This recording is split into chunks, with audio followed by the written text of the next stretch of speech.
දෙවියන් වහන්සේට ප්‍රශංසා වේවා. හලෙලූයා. දෙවියන් වහන්සේට ප්‍රශංසා වේවා. බොහෝ මිනිස්සයා ඔබ දකින විදියට ඔවුන්ට නැත්නම් අපි ඉගෙනගෙන නැහැ අපේ හැඟීම් කෙලෙසද පාලනය කරන්න කියලා. මගේ ජීවිතයේ සිදුවුණේ එක තමයි අපිට මානසික මනෝවෛද්‍යවරුන් අපිට උගන්වන්නේ කෙලෙසද අපි ඒක පාලනය කරගන්න කියලා. මැනේජ් කරගන්න කියලා. හොඳම දේ තමයි මම තේරුම් ගත්තම දෙවියන් වහන්සේගේ වචනය මේ ශාස්ත්‍රයේ මානසික රෝගය ගැන සඳහන් කරන්නේ කුමක්ද කියා එය සම්පූර්ණයෙන්ම ඒක මුලින්ම අපි අයින් කළ යුතුයි කියා. එම නිසා අපි තේරුම් ගත යුතුයි දෙවියන් වහන්සේගේ කැමැත්ත තමයි අපි මානසික සුවයෙන් ජීවත් වීම. එම නැත්තම් මොකද වෙන්නේ අපි මුළු ජීවිතේ පුරාම අපිව හැඟීම් වලින් අපිව පාලනය කරලා අපිව ජීවත් කරන ලබනවා. එවිට අපිට බොහෝ වෙලාවල් වලට අසුභවාදී හැඟීම් ඇති වෙලා අපේ ජීවිත විනාශ කරනවා. ඒක නිසා තමයි අපේ ජීවිතයේ ආධිපත්‍ය ඇවිල්ලා අපි අපේ හැඟීම් පාලනය කරගන්න ඉගෙන ගත යුතු වන්නේ. ඉතින් අපේ ජීවිතය විවර කරන්නේ කාටද? අපි විවර කරන්නේ මොන වගේ වාතාවරණය වලටද? ඒව කරන කොටගෙන අපි හිතන්නේ මොකද්ද? ඒකෙන් අපිට බලපාන දේ මොකද්ද? අපිට හැඟෙන දේ මොකද්ද? ඒක අපේ ජීවිතයේ තීරණ වලට අපිව යොමු කරනවා. එනමුත් අපේ ජීවිතේ අපි කවමදාවත් අසුභවාදී ඒ සිතුවිලි හැඟීම් වලට අපි ඉඩ නොදිය යුතුයි. මක් නිසාද ඒ කාරණා කොටගෙන අපේ ජීවිතේ ඒ ඍණාත්මක අසුභවාදී තීරණ වලට පත් වෙනවා. ඒ තීරණ වලින් අපි යම් දේවල් අසුභවාදී දේවල් අපි ක්‍රියාවට නගනවා. ඒ අසුභවාදී ක්‍රියා කිරීමෙන් මොකද වෙන්නේ? අපිව අපේ ජීවිතේ ඍණාත්මක වැරදි මාවතකට ගෙනියනවා. ඒක අපිව විනාශ කරනවා. ඉතින් අපි දෙවියන් වහන්සේ වචනේ කරන කොටගෙන අපි ඒ පාලනය කරගත යුතුයි. ඒ නිසා තමයි උන්වහන්සේගේ වචනේ කියන්නේ මම යාඥා කරන ප්‍රේමවන්තය ඔබගේ ශාරීරික සුවය මෙන්ම ඔබ ආත්මික සුවයෙන් ජීවත් වෙයි කියා. මේ වචනේ සඳහන් කරනවා ඔබ සඵලවත් වෙයි කියා ඒ කාරණා කොටගෙන. ඉතින් බයිබලයේ මේ වචනය ඉතින් මගේ ප්‍රාණය තමයි මගේ ජීවිතේ යන දිශාව තීරණය කරන්නේ. ඉතින් මම යන විට මේ මගේ ජීවිත ගමනේ මගේ හැඟීම් කාරණකොට ජීවත් වුණොත් මගේ ජීවිතයත් ඒ අනුව තමයි යන්නේ. ඉතින් මගේ ප්‍රාණය සඵලවත් වුණොත් මගේ ශරීරයත් මම හොඳ සුවයෙන් සිටිනවා. මගේ ප්‍රාණය මම සුවයෙන් සිටියොත් මගේ විවාහය, මගේ ආර්ථිකය, මගේ ජීවිතයේ සෑම ශේත්‍රයක්ම මම සුවයෙන් සඵලත්වයෙන් ඉන්න යනවා. ඉතින් මම දුන්වහන්සේගේ වචනය මම මුල් ඇදලා ජීවත් වුණොත් ඒ වචනය තමයි තිබෙන්නේ බීජ. එවිට මම ඒව දෙවියන් වහන්සේගේ යුක්ත වූ හැඟීම්, දෙවියන් වහන්සේගේ යුක්ත වූ දේවල් ක්‍රියා කරාම මම ඒ ආකාරයෙන් ඵල දරන්නට යනවා. ඒ වගේම තමයි අසුභවාදී දේයන් ක්‍රියා කරාම අසුභවාදී ආකාරයේ මම ජීවත් වුණොත් මම ඒක තමයි ඵල දරන්නට යන්නේ. මාව දෙවියන් වහන්සේගේ වෙතින් මම ඉවතට ගොස් මගේ ජීවිත විනාශය කරයි. ඉතින් මගේ ජීවිතේ ක්‍රිස්තියානි මුහුකුරා යාම රඳා පවතින්නේ මං කොතරම් අවුරුදු ගාණක් පල්ලි ගියාද, මං කොතරම් බයිබල් පාඩම් වලට හදාarලා තියනවද, නැත්නම් මම කොතරම් බයිබලේ දැනුමක් තිබෙනවද කියන මත නෙමෙයි. මගේ හැඟීම් වලට මං කොතරම් ඉඩ දෙනවද මාව පාලනය කරන්න, නැත්නම් මමද මාගේ හැඟීම් පාලනය කරන්නේ. මේ මත තමයි මගේ මුහුකුරා යාම තීරණය වෙන්නේ. ඉතින් රෝම පොතේ අපි බැලුවොත් රෝම 8:6 කියනවා මාංශයේ ඇල්ම මරණය, නමුත් ආත්මයේ ඇල්ම ජීවනය හා සමාදානය.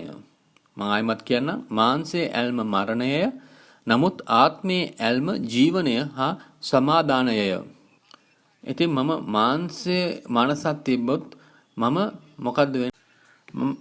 මම මරණය වෙතට යනවා නෙමෙයි, නමුත් මරණය තුල ඉන්නවා. ඒ වචනේ කියන ආකාරයට. ඒ වගේම තමයි ආත්මික මනසක් තියන් ඉන්නකොට මම ජීවනයේ වෙතට යනවා නෙමෙයි, සමාදානයේ වෙතට යනවා නෙමෙයි. ඒ සමාදානය සහ ජීවනයයි. ඉතින් මානසික මනසක් නැත්තම් ආත්මික මනසක් තියා ගැනීම ඒක මගේ තීරණයක්. මොකද්ද මානසික මනසක් තියන් ඉන්න එක? ඉතින් මගේ මනස මගේ පංච ඉන්ද්‍රියන් වල අනුව මම ජීවත් වෙනවා නම් මගේ ජීවිතය සම්පූර්ණයෙන් පාලනය වෙන්නේ මේ පංච ඉන්ද්‍රියන් වලින් නම් මම දෙවියන් වහන්සේන් වෙත ඉවතට සහ දෙවියන් වහන්සේගේ වචනෙන් ඉවතට මාව ගෙන ගොස් මා පාලනය කර මගේ ජීවිතය විනාශ කර යනවා. ඉතින් දෙවියන් වහන්සේ මේ පංචේන්ද්‍රයන් මට දුන්නේ මාව පාලනය කරලා මාව සම්පූර්ණ විනාශ කර යන්නට නෙමෙයි. නමුත් මේ භෞතික ලෝකයේ මම හැඟීම් ඇතුව මම දකින්න ඇස් දී තිබෙනවා. මම ඇස් දී තිබෙන්නේ මට තෘෂ්ණාවෙන් පෙරෙන නෙමෙයි. නමුත් දකින්න පිණිසයි. ඉතින් මේක මන් තේරුම් ගන්න අවශ්‍යයි. මේ පංචේන්ද්‍රයන් වල ක්‍රියාකාරීත්වය. හාලෙලූයා. ස්වාමීන් වහන්සේට ස්තුති වේවා. ඉතින් දෙවියන් වහන්සේ මට මේ ඉන්ද්‍රියන් දී තිබෙන්නේ මේ ඉන්ද්‍රියන් කර්ණ කොටගෙන මගේ එදිනදා ජීවිතයේ මට මේ භෞතික ලෝකේ මට උපකාර කරන ලෙසයි. නමුත් මගේ මේ ඉන්ද්‍රියන් මට බයගෙන දෙනවා නම් මොනවා හරි අශුභවාදී ඍණාත්මක අවස්ථාවකදී එවිට මගේ හැඟීම් වලට ඇතුල් වී මගේ හැඟීම් වලින් මට බියගෙනව දෙනවා නම් දෙවියන් වහන්සේ කැමැත්ත මේ නෙමෙයි. දෙවියන් වහන්සේගේ වචනේ කියනවා ධර්මිෂ්ඨයා ඇදහිල්ල කරන කොට මිසක් බය ඇතුව ජීවත් වෙන්නේ නැහැ. ඉතින් මගේ ඉන්ද්‍රියන් මාව පාලනය කරනවා නම් මගේ ඉන්ද්‍රියන් මාව පාලනය කරලා මාව තීරණයකට කරලා දෙවියන් වහන්සේගේ වචනෙන් ඉවතට අකීකරු වෙන ලෙස තීරණයකට ගේනවා නම් ක්‍රියාවකට ගේනවා නම් ඒක වැරදි දෙයක්. ඉතින් දෙවියන් වහන්සේගේ වචනේ පොතක් හැට බයිබලය දැක්කම මට ඒක දකිනවා මගේ ඇස් වලින් ඒක පොතක් කියලා මට අල්ලන්න පුළුවන්. ඒක දකිනවා මම. ඉතින් ඒ බයිබලයට මගේ මනසට කියනවා මේක පොතක් කියලා. ඉතින් ඒ බයිබලයෙන් මම බලලා පෙරලලා මම බයිබල් පදයක් කිව්වත් යෝහාන් 1:14 කියනවා වචනය මාංශත් තුනා කියලා. ඉතින් මම හිතුවොත් මේ වචනය දෙවියන් වහන්සේගේ මාංශයයි කියලා නැත්තම් මම හිතුවොත් මේක බයිබලයක් කියලා. ඒක අතර ලොකු වෙනසක් තියෙනවා. ඉතින් දෙවියන් වහන්සේගේ යේසුස් වහන්සේ මම මේ පොත කියලා අපි හිතුවොත් ඒක ගොඩ වෙනසක් තියෙනවා. ඉතින් මම මගේ මනසට එන්නා වූ හැම හැඟීමක්ම තීරණයක්ම දකින දෙයි ඇසෙන දෙයින් මාව පාලනය කරන්න දෙන්නේ නැතුව මම ජීවත් වුණොත් මගේ ජීවිතේ ලොකු වෙනසක් තිබෙනවා. ඉතින් කොහොම කෙලෙසද මේක සිදු වෙන්නේ? ගීතාවලිය 107:2 කියනවා මේ ආකාරයෙන් මිදුණා වූ සෑමදෙන මෙසේ කියව් කියා. අපි පදයේ බලමු. ගීතාවලිය 107 දෙවන පදයේ ස්වාමින් විසින් මුදන ලද්දෝ එසේ කියත්වා මක්නිසාද උන්වහන්සේ එදිරිකාරයාගේ අතින් ඔවුන් මුදා. දෙවියන් වහන්සේගේ වචනේ කියා සිටනවා මම නැවත ඉපදුනාම මම දෙවියන් වහන්සේ මාව මෙදෙව්වම මම ඉගෙන ගත යුතු එක දෙයක් තමයි මගේ ජීවිතේ කිසි දෙයක් සිදු වෙන්න ඉස්සෙල්ලා මගේ ප්‍රතිචාරය. මම වචනයෙන් දෙවියන් වහන්සේගේ වචනය මම වාචිකව ප්‍රකාශ කරන්න අවශ්‍යයි. ඒක සමග එක්ව වෙන්න අවශ්‍යයි. ඒක විශ්වාස කරන්න අවශ්‍යයි. එවිට ක්‍රියාදාමය පටන් ගන්නවා.